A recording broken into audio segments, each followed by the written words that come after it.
Tá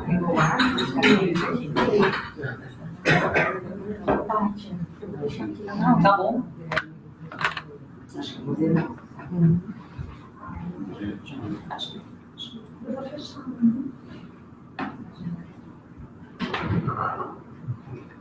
Bom dia a todos. Primeiro, eu quero agradecer a presença de vocês, pedir desculpa, porque nós marcamos às 9 horas, estamos começando só agora, mas aqui a região onde estamos, da Vila Olímpia, estava com trânsito um pouco caótico, então muitas pessoas que confirmaram a presença mandaram mensagem para que aguardássemos para começar.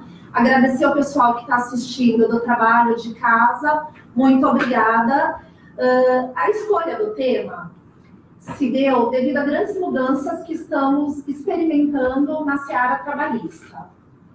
Eu, particularmente, sou uma apaixonada pela matéria. E sei que vocês estão aqui porque acaba impactando o dia a dia da empresa. Então, nós escolhemos 3 alterações recentes para conversar um pouquinho, falar o que mudou, como está sendo entendido pelos tribunais, enfim, passar um pouquinho da nossa experiência e até mesmo tentar ajudá-los aí no dia a dia de vocês, com as dúvidas que acabam surgindo. Então, vamos lá. Premiações.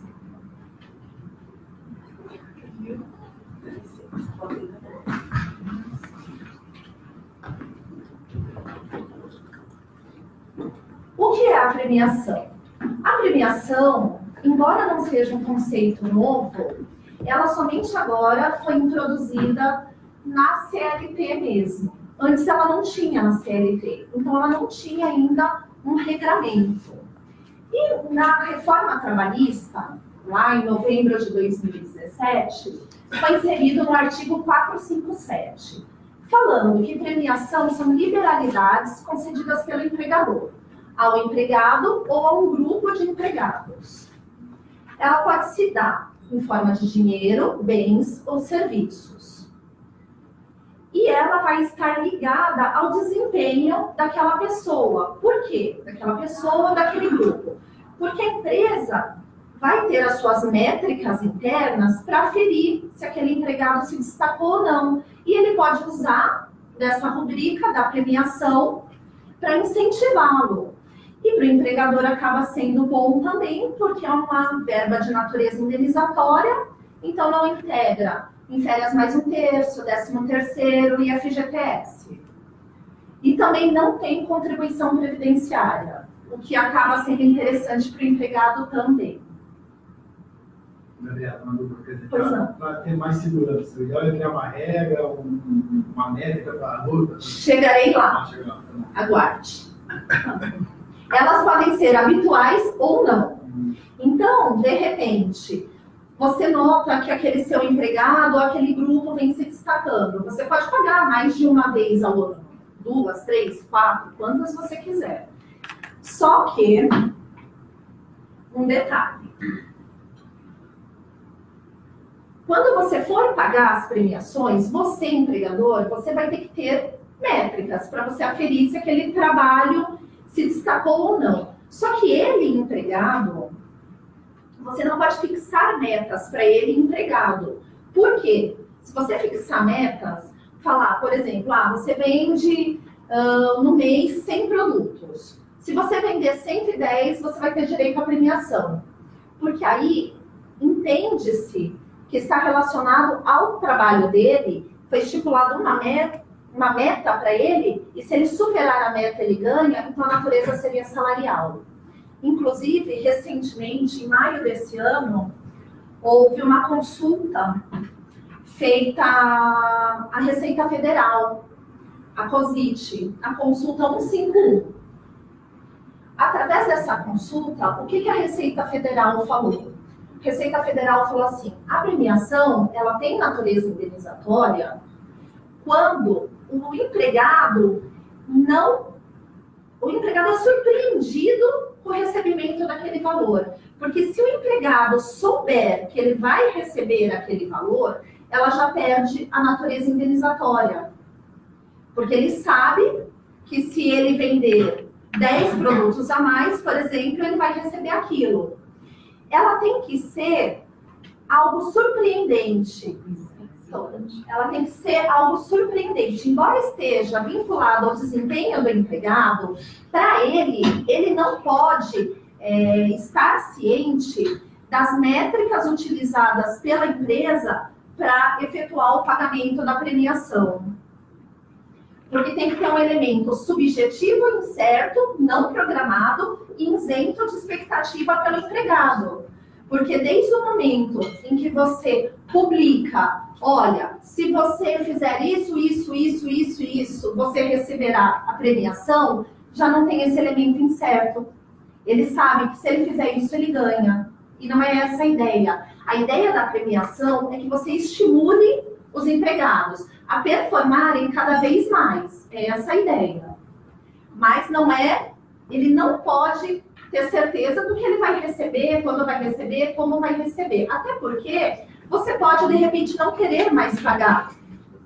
Você pode decidir, não vou pagar. E é uma verba que não integra na remuneração dele, não integra no salário. Então, se você decidir, não quero pagar, você não paga. É essa a ideia. Você consegue motivar ele? Você consegue motivar porque, de repente, você tem aquele seu grupo de empregados. Você não fixou metas para ele. Mas você, internamente, a diretoria da empresa, ela estipulou, ela tem parâmetros. E ela entende, aquele grupo ou aquele empregado se destacou. Ela paga. Um fala para o outro, que fala para um. Esse mês eu ganhei tanto. Você pode dar em dinheiro, você pode dar em serviços, você pode dar em bens, pode dar, sei lá, uma viagem, um cartão de algo. Então, de alguma forma, isso motiva eles. Motiva a tentar executar o trabalho acima do ordinariamente esperado. Ao contrário do que eu estava imaginando, você tem que ser surpresa. Você não pode... Surpresa, exato. Não adianta criar quem atingir isso... Não, porque até o TST entende que se você estipular metas, ele está ganhando aquilo pelo trabalho que ele está desempenhando. Então, a natureza seria salarial. Daí perde essa espontaneidade que deve vir atrelada às premiações. Doutor, uma pergunta, por favor. Vou até citar em forma de um exemplo um pouco agério para ficar um pouco mais prático. Se, por exemplo, a fonte dessa premiação for um tanto diversa da empresa, por exemplo, uma determinada distribuidora trabalha com determinados fornecedores e um fornecedor resolve colocar um produto novo no mercado, resolve fazer alguns testes, etc., e acaba meio que lançando um programa de metas, ou seja, algo que é um pouco palpável, nem tanto, porque afinal é tudo muito novo, testes, mas tem uma certa correlação aí, dá para tentar imaginar como são os valores. Isso seria mais premiação ou teria que acabar integrando algum tipo de salário, mesmo a fonte não sendo da empresa? Então, aí eu entendo que seria até defensável para o empregador, se porventura esse empregado, ao ser desligado da empresa, distribuir isso na reclamação trabalhista, pleiteando a integração desses valores ou desses bens que ele ganhou ao longo da relação contratual, eu entendo que é defensável para o empregador, porque o empregador vai falar, não fui eu que paguei. Sim. Foi um fornecedor. Sim. O fornecedor pagou para aqueles que se destacaram. Ele tinha as métricas dele. Total, exato. Tá. Eu entendo que é defensável. Ainda não sei como o judiciário vai se posicionar, porque sabemos que o judiciário é uma caixinha de surpresa. Mas seria realmente... Mas eu entendo que é defensável, sim. Caráter de termos, não há algo já... Não, ainda não. É tudo ainda muito recente, sim. né? Porque a premiação ela não estava em nenhum diploma legal. Ela foi inserida em novembro de 2017 na CLT. E depois disso, tanto que, olha, foi de maio desse ano que foi feita, a Receita Federal respondeu essa consulta que foi formulada a ela. Então, você percebe que é tudo muito recente. Mas eu entendo que nesse caso é defensável. Inclusive, acredito até que às vezes vai lembrar, foi até uma troca de mês, que teve em relação à própria questão, o exemplo não está muito longe, né? Não está. Já teve acesso aí à situação. Exato, não está não. Então, ótimo, obrigado. Imagina. Alguém quer fazer mais alguma questão sobre premiação? Enfim, podem ficar super à vontade. Depois, se formos evoluindo, quiserem retomar o assunto, também super tranquilo. Sobre premiação, você já teve algum caso de reclamação? Ainda não, ainda não. Por enquanto não. Por enquanto não, e nós estamos tentando estimular os clientes a implementar a premiação. Porque para o cliente acaba sendo bom, que é uma maneira dele motivar o empregado e ele não ter encargos. Então a gente ainda está nesse trabalho. Não tivemos nada por enquanto. Doutora, posso só fazer uma pergunta? Pois não. Teve um case no estudo que eu estava fazendo, que, por exemplo, uma empresa, um determinado departamento não estava atingindo a meta de entrega dos cronogramas e tal. Então, incentivaram com premiações. Só que, nesse sentido, eles conseguiram regularizar, cumprir os prazos e tal. Só que o departamento que fazia tudo em ordem não foi premiado. Como que a gente se porta nisso? Ocorreu, de fato, numa empresa, e a pessoa comentou que o pessoal que trabalhava em dia, que cumpria os prazos certinho, não foram premiados. Os outros que atrasaram foram beneficiados, e os outros não. Eu, nesse caso, eu vejo dois probleminhas. O primeiro, foram estipuladas metas que foram passadas aos empregados. Então, eles sabiam tudo que eles deveriam fazer e sabiam que, concluindo isso, eles teriam direito à premiação. Então, aí eu já acho complicado, porque o TST, que é a nossa corte máxima, entende que se você estipular metas e o empregado cumprir metas, a verba que você pagou para ele tem natureza salarial. Então, aí talvez haja uma contingência. E realmente, na verdade, gerou um problema interno, né? Porque as equipes que entregam tudo a contento não foram agraciadas com a premiação. Eu acho que caberia aos gestores conversarem com as equipes, falando, olha, a premiação, na verdade, é aquilo que foi dito atrás. A premiação, ela é algo inesperado, você não tem que esperar ser premiado. Porque ele, empregador, ele não tem a obrigação legal de te pagar uma premiação. Ele vai pagar se ele quiser, quando ele quiser e da forma que ele quiser. Então, aí os conceitos estão um pouco atrapalhados. Eu acho que cabe aos gestores, chama a equipe, conversa, fala assim, gente, vamos dar o gás, vamos vestir a camisa. Por quê? A diretoria está pensando na implementação de premiações, inclusive ela está de olho em tudo. E os empregados que se destacarem nos grupos, há chances de vir a ser pago premiações. Há chances, não significa que vão ser. E você não pode falar para ele valores, bens, nada. Há uma chance, eles estão pensando. Então, aí é essa moeda que temos que ter. Galera, dá o sangue, porque pode ser que a diretoria pague premiações. Aí eu notei dois probleminhas. Pois não. Então, todos os meses nós pagamos premiação referente às metas dos gerentes que são batidas, né? E desse jeito é pago dentro da folha. Então não tem como fugir dos encargos. Eu tenho que... se você atrela a metas que os gerentes batem, tem natureza salarial. Aí não tem como fugir dos encargos. Aí vai integrar a remuneração para todos os fins.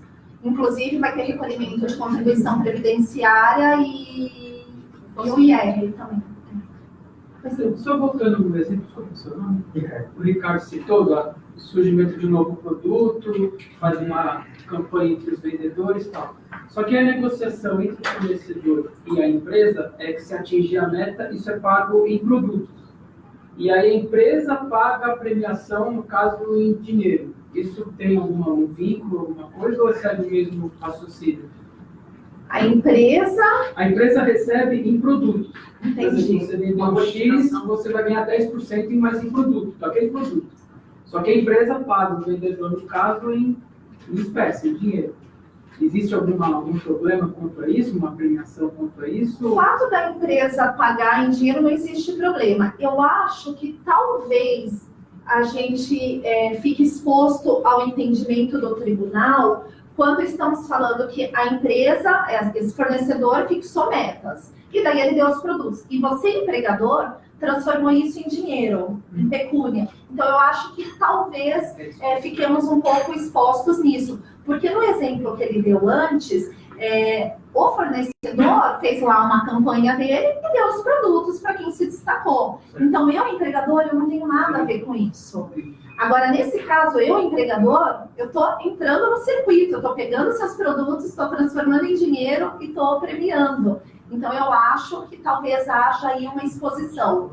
Mas o que temos que ter em mente também é que na Justiça do Trabalho vale o contrato à realidade. Então, por mais assim que a reforma trabalhista veio para modernizar a CLT que precisava, porque era de 45, ainda assim o artigo 9º da CLT continua em vigor, né? E ele fala sobre fraudes. Então, se eu tiver de alguma forma tentando maquiar um pagamento para o empregado no formato premiação para fugir de encargos, vai ser feita toda uma prova judicial sobre isso. E se comprovado, vai ser reconhecida a natureza salarial, vai ser integrado no salário, refletido em todas as verbas.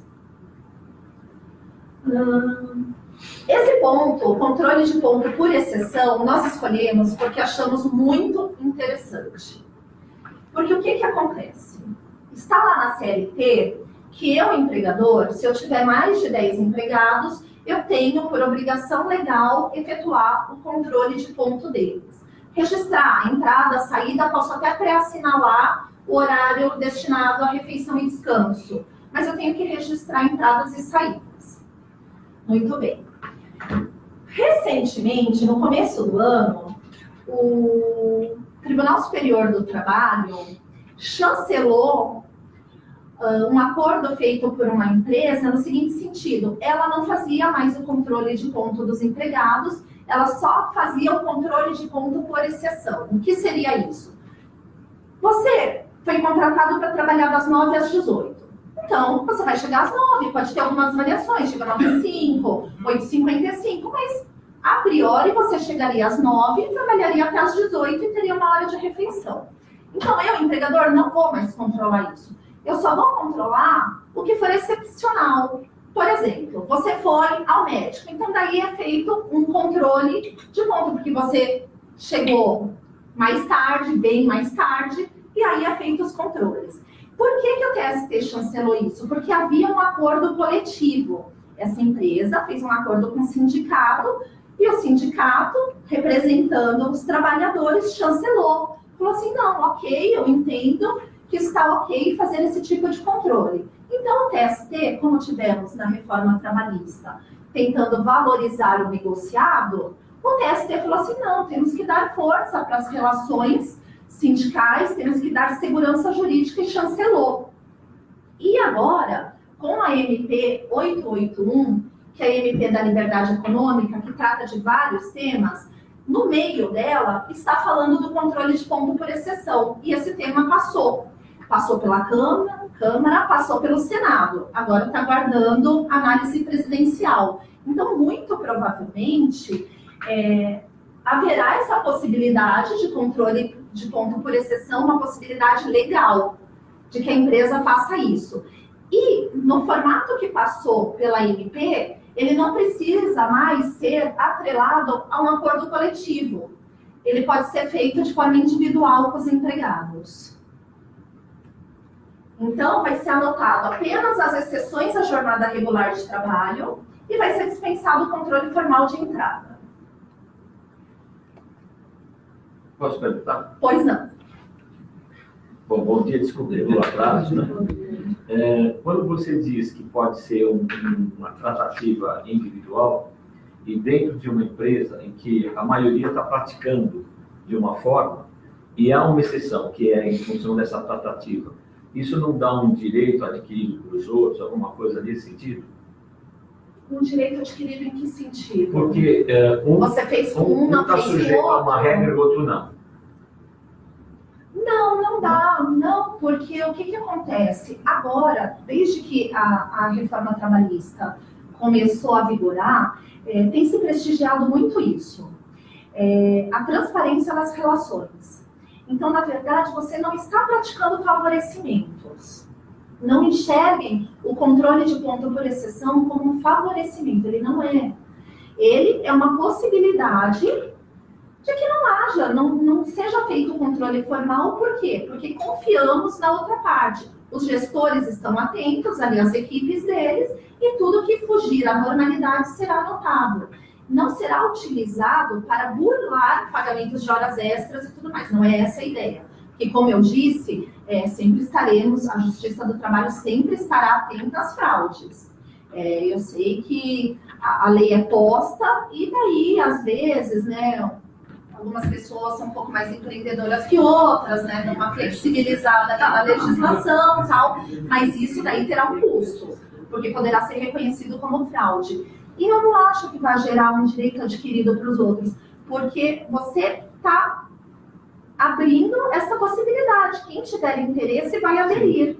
Então, não, acho que nesse ponto não precisa se preocupar, não. Tá, obrigado. Imagina.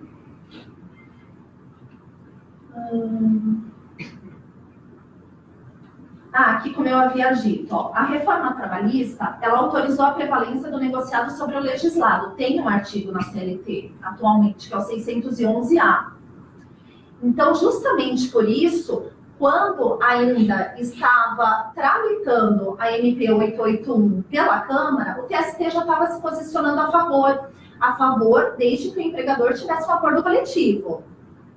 Agora sim, que depois vamos aguardar, né, a análise presidencial, mas se for mantido esse artigo que está na MP, agora nem precisará de um acordo coletivo, poderá ser feito de forma individualizada. Mas você tem que ter um acordo aí individual com o trabalhador. Atualmente, o acordo individual escrito, sim, tem que ter. Se você for tratar por exceção, tem que ter coletivo. Um acordo individual com o empregado. Isso se a MP virar lei. Estamos aguardando, né? Estamos acompanhando o trâmite da MP. Se a MP for sancionada pelo presidente e virar lei, aí sim, aí é um acordo individual. A menos que ele mude alguma coisa no texto da MP. Porque no formato que ela passou hoje pelo Senado, está dessa forma. Quais são os benefícios do controle de ponto por exceção? Elencamos aqui alguns que o assunto é muito novo, ficamos pensando sobre o tema e elencamos alguns. Eu acho que para empresas que têm muitos empregados, acaba sendo vantajoso, porque tem redução de custos de armazenagem de dados e documentos. Porque, querendo ou não, você tem aquela folha, você guarda na nuvem, você guarda em não sei onde, então você tem todo um custo envolvido. Otimização na conferência de dados, porque você destaca uma pessoa que é para tratar o ponto, aquela pessoa pega os registros, olha, leva para o empregado esse período ponto para ele chancelar, enfim, já vai diminuir o tempo dessa pessoa de conferência de dados. Conferência de dados vai continuar existindo, porque você vai estar marcando ponto por exceção, mas o tempo que essa pessoa gasta para fazer essa conferência de dados vai diminuir. Praticidade da administração de informações, costumeiramente pouco variáveis. Porque quem chegou um pouquinho mais cedo, saiu um pouquinho mais tarde, não vai anotar. Provável diminuição das fiscalizações realizadas pelo Ministério do Trabalho e Emprego. Aí eu digo que é algo que nós achamos que vai acontecer, né? Que vai melhorar. Maior facilidade na instituição de banco de horas em empresas que adotam controle de ponto mecânico e manual. Aumento de produtividade em razão do tempo suprimido para registros. Principalmente quando a gente fala em empresas grandes, às vezes o ponto, a pessoa tem que se deslocar muito de uma área até a outra para fazer o registro de ponto. Estimula a boa-fé das partes. Na verdade, é todo um exercício que está sendo praticado, né? De não se enxergar o empregador mais como um vilão e o empregado como um coitadinho. Na verdade, tentar olhar para os dois como partes que acordaram aquela situação. É isso. Posso evoluir? Mudar de assunto? Por que nós trouxemos o assunto das normas regulamentadoras? Porque o governo está fazendo toda uma movimentação para desburocratizar. Porque qual é a ideia? A ideia, as MRs, elas são muito esparsas. Então, assim, e muitas são antigas, acabam sendo obsoletas para os dias atuais. Então, qual é a ideia? É você revisitar todas as NRs que existem e verificar se elas estão adequadas ao momento em que estamos. Opa, deixa eu ver sem querer. E por que surgiu essa ideia de revisitar tudo? Porque percebeu-se que o cenário estava difícil de você identificar todas as regulamentações do trabalho. Então, às vezes, um empregador, ele estava lá levando sua vida e, de repente, ele era surpreendido por uma fiscalização, era lavrado um auto de infração e vinha uma multa administrativa para ele pagar, porque o fiscal encontrou alguma desconformidade. Não que essas vistorias não vão continuar a existir, vão existir, mas vai ser dado prazo para você adequar e tudo mais. A ideia é diminuir essa fábrica de lavraturas de autos de infração e, de alguma forma, deixar o empregador mais livre para que ele possa investir no que ele tem que investir, que é a produção, que é os postos de trabalho, e com isso fazer a economia gerar. É isso que está se buscando. Mas isso aí está no Congresso, não? Algumas NRs já foram mudadas e outras ainda vão ser objeto de análise. Está andando. Está andando, já está andando e está andando bem. E também porque percebeu-se que as NRs, pelo fato de algumas serem muito antigas, elas estavam se sobrepondo a normas. Então, ficava aquela dúvida e gerava um aumento na distribuição de processos, de lavraturas de autos e tudo mais, aumentava essa judicialização. E percebia-se que as NRs não estavam atendendo a finalidade precípua delas, que era qual? Que era a de proteger o meio ambiente de trabalho de modo que diminuam-se custos para o empregador, como o absenteísmo, e para o Estado também, com afastamentos e tudo mais. Percebeu-se que elas não estavam atingindo essa finalidade. Além do que, muitas possuem um caráter subjetivo alto, o que gera uma insegurança. Então, o objetivo dessas reformas envolvendo as NRs, reduzir os encargos do empresariado, desburocratizar e simplificar a aplicação da legislação trabalhista, diminuir a quantidade de acidentes e doenças ocupacionais, melhorar o ambiente de negócios por meio dessa simplificação e garantir proteção e segurança jurídica a todos. E como consequência de tudo isso, por óbvio, você vai gerar emprego e renda. Não está dentro dessa medida provisória que eu citada aí, não. A MP 881, Tem ela, parte da ela inclusive, ela revogou a NR2, a 2, que fala que é necessário você ter uma inspeção prévia antes de iniciar as atividades. Chegarei lá. Então, quais são as metas? Desburocratizar, simplificar e consolidar toda a legislação infralegal, de modo que uma lei não entre em conflito com outra. A primeira etapa, nós estamos na consolidação de 158 decretos, em 4 textos, que foi concluído. A segunda etapa vai ser a consolidação de 600 portarias. Isso não sou eu que estou falando, tá? É o Ministério do Trabalho e Emprego. E a terceira etapa vai ser a consolidação das instruções normativas, notas técnicas e manuais. Veja o tanto de lei que nós temos, além da CLT, para o empregador observar. Então, realmente é uma aventura, né? Ser empresário no país atualmente. É verdade. É muita emoção. Agora, na primeira etapa, o que mudou? Respondendo a sua pergunta, Jorge. A NR1, que trata de segurança e medicina do trabalho, ela está sendo modernizada e foi dado um tratamento diferenciado para MEI, ME e EPP.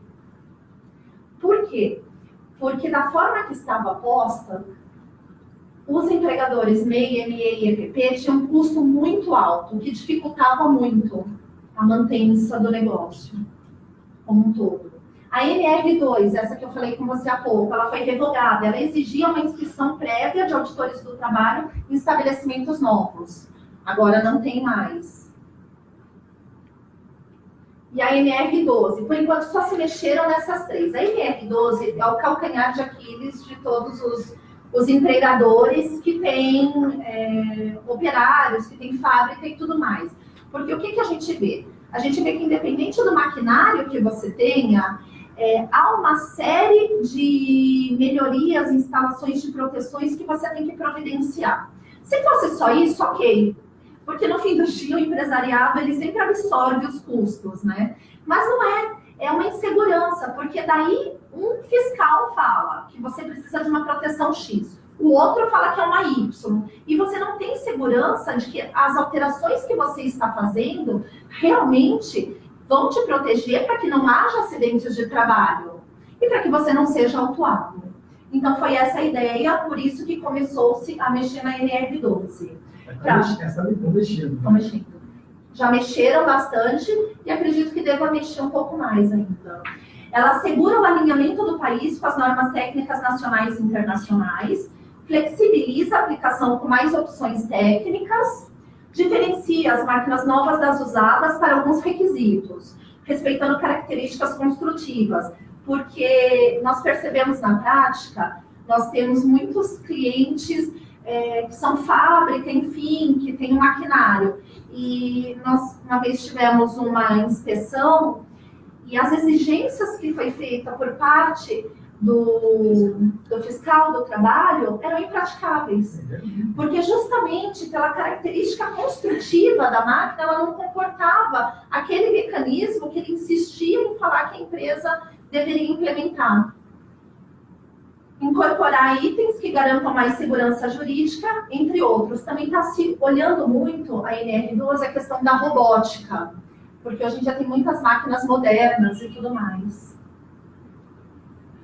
O que ainda vai se mudar com relação às NRs?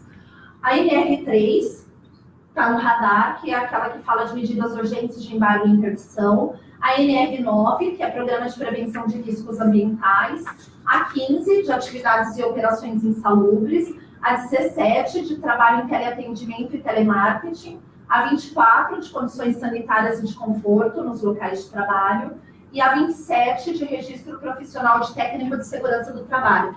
Tudo isso já está no radar e essas NRs vão sofrer alterações, de modo a modernizá-las, a desburocratizar procedimentos que hoje em dia existem na legislação infralegal, muitas vezes não são observados pelo empregador, seja por falta de recursos em observar, seja porque, embora conste na legislação infralegal, são impraticáveis, dependendo do cenário. Então, essas ainda vão ser observadas. Agora fico à disposição para, enfim, esclarecer. Doutora, naquela norma 12, que você citou esse caso aí, que o auditor queria, né, o fiscal queria, porque queria... Tivemos, e aí, foi lavrado, foi lá pagando, né? O empregador teve que pagar uma multa. Pagamos uma multa. E qual é a questão? A questão é que o mecanismo que foi implementado, implementou-se um mecanismo, mas aquele mecanismo, pela análise que a gente fez do maquinário, ele não protege o trabalhador, porque a ideia da NR12 é orientar os empregadores a implementar mecanismos que protejam o trabalhador, de modo que não hajam acidentes do trabalho. Esse, a gente implementou e, assim, ele não acrescenta nada com relação à segurança do trabalho. E essa implementação foi da cabeça do fiscal? Caríssima. Não, porque a NR12, ela detalha. Ela é uma NR extensa. Ela detalha lá os mecanismos. Mas cabe interpretação? Então, aí que tá. Quando o legislador elabora uma lei e tudo mais, ele está no mundo abstrato. Principalmente quando você está falando de mecanismos de implementação para a segurança do trabalho. Porque, por óbvio, você tem que ter numa máquina um botão de parada de emergência, ok. Independente de onde você vai instalar esse botão, seja em cima, seja embaixo, tem que ser um botão que seja visível. Você tem que sinalizar que aquele botão, você tem que dar cursos e tudo mais. Mas algumas orientações constantes na NR12 acabam sendo impraticáveis dependendo do maquinário que está sendo usado. Embora conste lá, você tem que ter esse mecanismo. Não tem como. Por exemplo, esse meu cliente, ele teria que ter uma proteção entre o colocar a peça e o empregado. Só que a peça entrava ali. Se você coloca a proteção, você não tem como colocar a peça. Então, calhou dele ter que ficar muito tempo com aquela parte da fábrica interditada. Por quê? Porque a gente estava conversando com o fiscal para tentar chegar num denominador comum. Que aquele tipo de mecanismo que ele falou que teríamos que ter não seria possível. E é esse tipo de coisa que quer se evitar. Porque quando você fala de instalação de mecanismos, você tem que ser muito coerente com o mecanismo que você está falando para o empregador instalar, porque o custo envolvido é altíssimo. E não necessariamente ele tem todo esse dinheiro para investir naquilo. Não que ele vai deixar seus empregados à mercê de ter um acidente. Mas é isso que a ANR está propondo agora. O que ela está propondo? Vamos analisar. Detectou algo errado? Você vai lá, você orienta. Você não sai lavrando autos de infração. Você orienta, você dá um prazo para que o empregador consiga sanar aquilo. Nesse caso já foi lavrado. Ele até deu um prazo, mas foi um prazo curto. Então hoje foi do ano retrasado. Recente. Gabi, tem umas perguntas que o pessoal colocou no Face. A Nath vai aí. Para você poder responder e ajuda, né, também os demais aí, por boa parte. A Alexandra Morim e a Erika Sol perguntaram se a premiação pode ser feita através de depósito em conta corrente ou incluída em folha de pagamento. Bom, essa é uma. Pode ser feito através de depósito em conta corrente, não tem problema nenhum. E deve, inclusive, constar no Alerite, que você pagou tanto de premiação. Só observando aqueles detalhes. Você, empregador, você tem que ficar atento que se você for acionado judicialmente, você tem que ter como comprovar que ele, empregado, se destacou naquele mês, por isso que você deu aquela premiação. Então, você guarde as métricas que você utilizou para aferição daquele resultado, porque se acionado, você tem como comprovar que realmente foi uma verba de natureza indenizatória. A Gente Silva questionou se a premiação incide na contribuição previdenciária. Não incide. Já está no texto da lei, então isso não está nem passível de discussão. A Alexandra Morim também fez uma outra pergunta. Como o TST vai entender se houve horas extras ou banco de horas compensados se a empresa não estiver com controle de ponto? Na verdade, a empresa vai ter um controle de ponto, mas é um controle de ponto por exceção. Então, o empregado que fez uma sobrejornada, ele vai anotar. Então, vai ser visto que naquele período ele trabalhou em sobrejornada. Ela questiona também se pode controlar o ponto de vendedor, promotor, demonstrador, de quem trabalha externamente. Motorista. A CLT hoje, ela já tem no artigo 62 aquela previsão que o trabalho externo, você não seria não seria uma obrigação legal você controlar o ponto. Mas a gente sabe que muito trabalho externo dá para você controlar. Nossa recomendação, se vocês colocarem um controle de ponto por exceção ou não, quando dá para controlar, controle. Anote e tudo mais, até porque se você apresentar esse documento, você supre uma parte da sua obrigação, que seria fazer a prova do que foi feito, dos dias que ele se ativou em sobrejornada e tudo mais. Mas vai depender de prova testemunhal também, porque o fato de ser autorizado um controle de ponto por exceção não impede que a pessoa distribua uma ação para discutir. E se ela discutir, seja ele trabalhador externo ou não, se ela discutir, você vai ter que fazer uma prova também disso.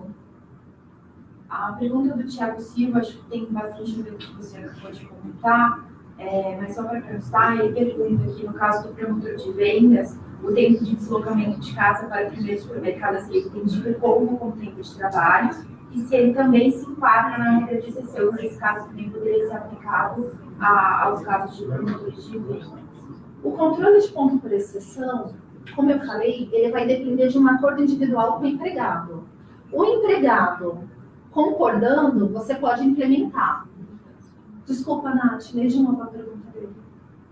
No caso de promotor de vendas, o tempo de deslocamento de casa para o primeiro supermercado a ser entendido conta como tempo de trabalho? Ele também se enquadra na regra de exceção? Ele se enquadra na regra de exceção, sim, não vejo problema nenhum, se ele concordar. E esse tempo de deslocamento, se de repente ele vai para um supermercado muito longe, ele pode, de repente, quando ele retornar para a empresa, falar, olha, quero que conste que eu me ativei às 7 da manhã, quando na verdade deveria ter sido às 9. Porque aí a gente está privilegiando a questão da boa-fé. A gente tem que entender que é uma mudança de postura. E essa mudança de postura tem que ser de ambas as partes, do empregador e do empregado. Pode.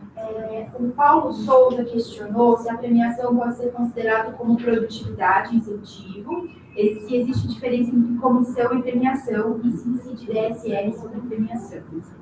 Então vamos lá. Comissão é um salário. É um salário variável sobre aquilo que você vendeu e tudo mais, os negócios que você gerou. Então, tem natureza salarial, é totalmente diferente de premiação. Premiação é algo aleatório. Está vinculado ao seu desempenho. Sim, se você se destacou, pode ser que você ganhe. Não necessariamente você vai ganhar. Então, pode ser que você ganhe. Não tem DSR na premiação. E a última, a premiação pode ser paga em decisão contratual? Pode sim, não vejo problema nenhum. Encerrando as perguntas. Alguém tem mais alguma pergunta? Se eu pago todo mês, eu não tenho como fugir. Se você paga, a questão da virtualidade não tem problema, porque o artigo 457 da CLT, ele falou que a premiação pode ser habitual. O que você tem que se atentar é a que título você está pagando essa premiação. Se você está estipulando meta para ele cumprir, ele está batendo, é salarial.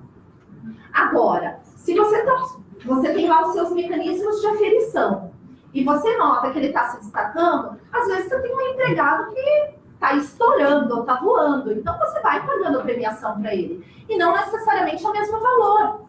Pode ser que um mês você queira dar mais, um mês você queira dar menos, nos outros meses você não queira dar. Aí ela é indenizatória, aí não tem problema.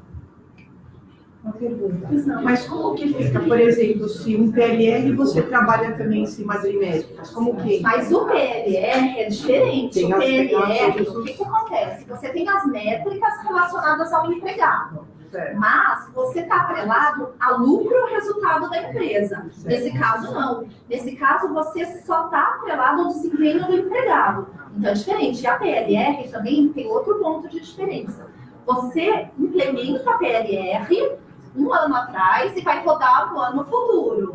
A premiação não, ela é instantânea. Você notou que a pessoa se destacou de acordo lá com as suas métricas, podem ser até as métricas que você utiliza para ver a sua PLR. Você notou que ela se destacou? Só depende dela aquilo. Ela se destacou, você paga. A PLR não depende só dela, depende de uma parte dela e uma parte da empresa que lucro o resultado. Gabi, surgiu uma última pergunta aqui na live que eu achei interessante. Ela coloca assim, a Daniela Borochetes. Única incidência de tributação na premiação seria o imposto de renda, correto? Fiquei muito em dúvida sobre uma premiação que o trabalhador vai receber, que não pode saber ao que se refere. Pergunto isso porque trabalhamos direto com premiação e o fundamento é justamente ele saber que vai ganhar para correr e atingir as metas. Isso está errado? Ele não pode saber o que vai ganhar e atingir aquela meta como premiação? Seria isso? A premiação, ela tem o IR, a lei, o artigo 457, só tirou a contribuição previdenciária. Então, ela incide o imposto de renda. Isso, do empregado ter metas para cumprir e atingir e ganhar a premiação, ela não vai ser entendida se for levada ao judiciário como uma verba de natureza indenizatória. Ela vai ser entendida como salarial, porque a ideia da premiação é justamente ele ser surpreendido com algo, ele tentar melhorar a cada dia, não é ele atingir metas. As metas que você fixa para ele são todas relacionadas ao contrato de trabalho.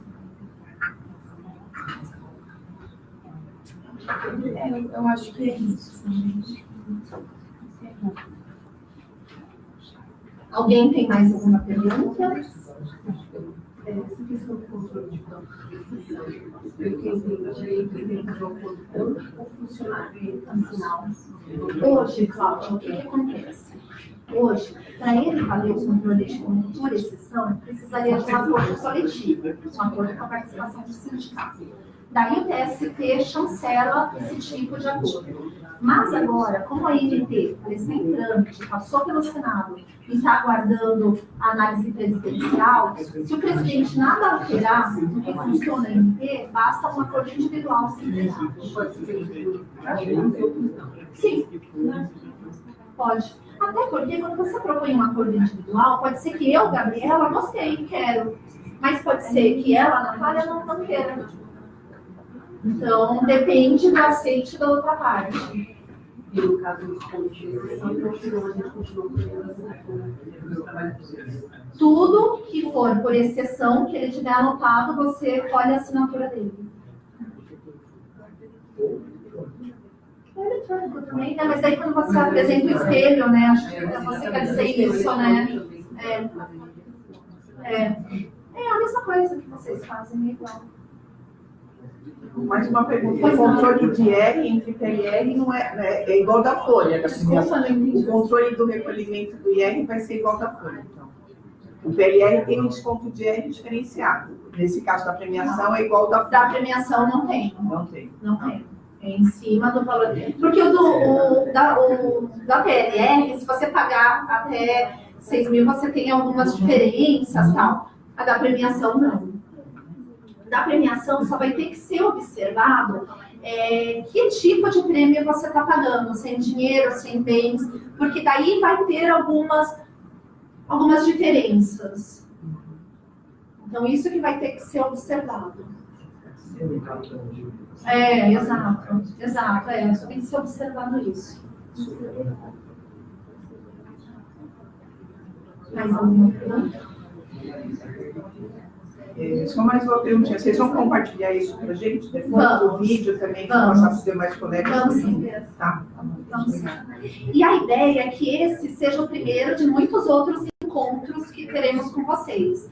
Porque a legislação trabalhista ela está mudando muito, ela está se modernizando e eu acho importante que a gente venha aqui, converse um pouquinho, troque experiências, que sempre ajuda, né, no nosso dia a dia.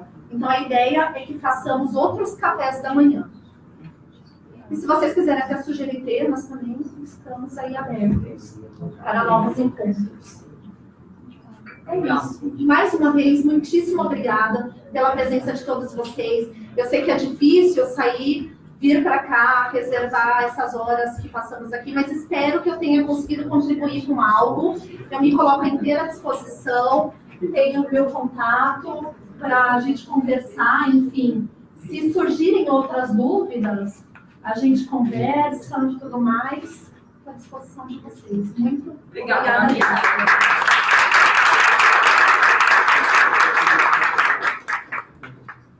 Mas o café da manhã continua, gente. Deixa eu pegar aqui uma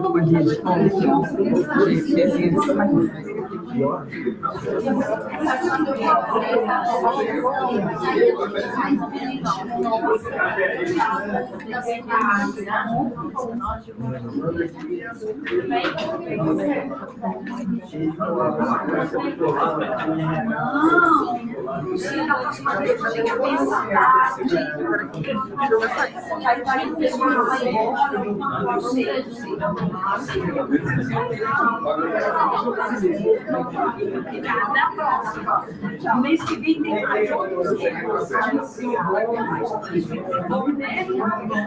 gente vai dar